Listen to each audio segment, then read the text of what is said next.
You do not fall in love by accident, and perhaps what confuses you the most is not the other person, but the strange sense of familiarity you feel even before truly getting to know someone, as if something within you already knows exactly where this is going.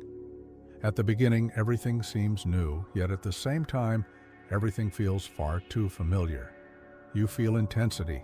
You feel an immediate connection. You feel as if you have finally found something that was missing. But then something repeats.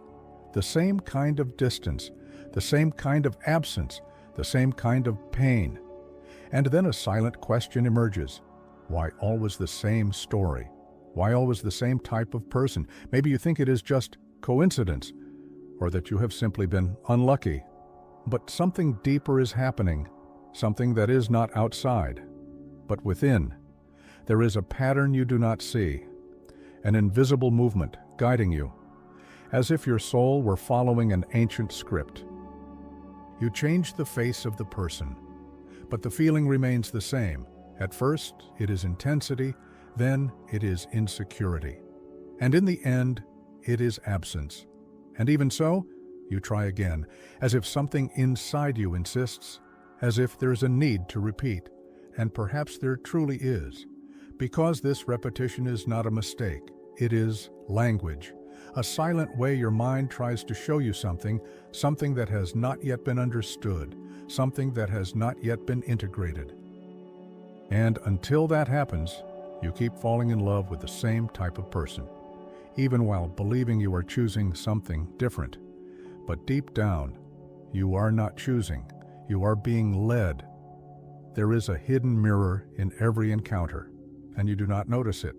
But every time you move closer to someone, you are also moving closer to a part of yourself, a part you do not clearly see, but that you recognize in the other, like a distorted reflection, like an ancient echo.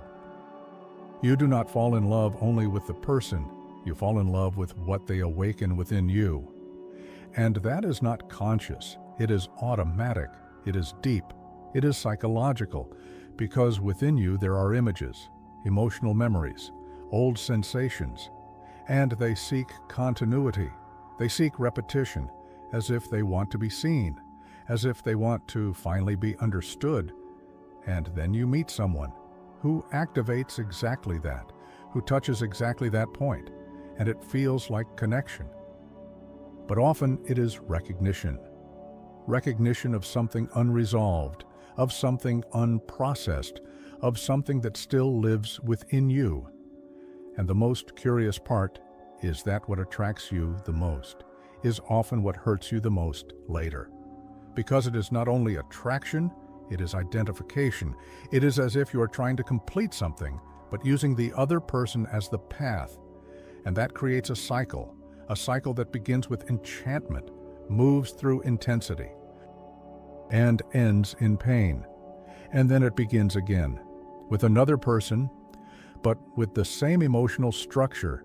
And as long as this pattern is not seen, it continues repeating, not because you want it, but because you have not yet recognized it, that what you are searching for in the other is in truth a reflection of something you have not yet found within yourself. In analytical psychology, this movement has a quiet name: projection. You do not see the other as they truly are. You see them through what exists within you, and that reshapes reality, because what you do not recognize in yourself appears in the other, with intensity, with force, with charm, or with pain. And then you believe you have found someone special, but often you have found a part of yourself, still unknown, still not integrated. Carl Jung expressed this in a direct and profound way. Until you make the unconscious conscious, it will direct your life, and you will call it fate. Carl Jung. And perhaps that is exactly what is happening. You call it fate, but it is a pattern. You call it love, but it is repetition. You call it connection, but it is projection. And that does not diminish what you feel, but it reveals its origin, because what draws you with such force does not come only from the other. It comes from what they activate within you. It comes from what they represent inside you. And until that is seen, you will continue believing that you need to find someone different. But the movement is not in external choice.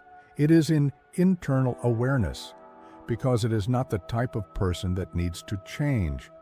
It is the way you relate to what exists within you. And that is the most difficult point, because looking inward requires courage, requires presence, requires awareness. But it is also the only path where the cycle begins to reveal itself and slowly to lose its strength.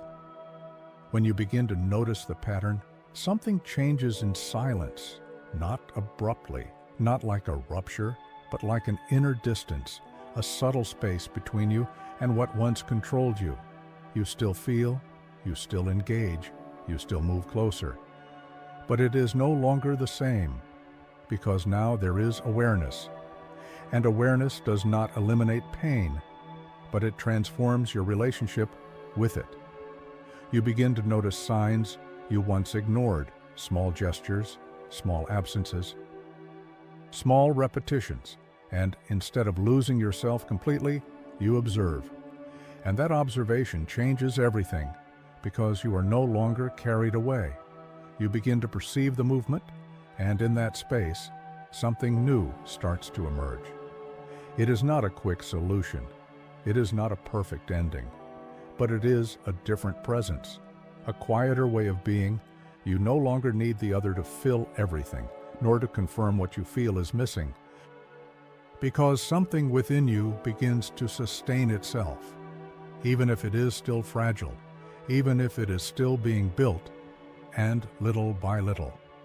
The type of person stops being the center, and your own inner movement gains space, and perhaps, without even realizing it, you begin to choose differently, not through effort, but through awareness. And in the end, what changes is not the other. It is the place from which you relate, like a sea that still exists, but no longer pulls you with the same force. If this thought touched you, write the word reflection in the comments, because it is in reflection that we begin to see what has always been within us, waiting to be seen.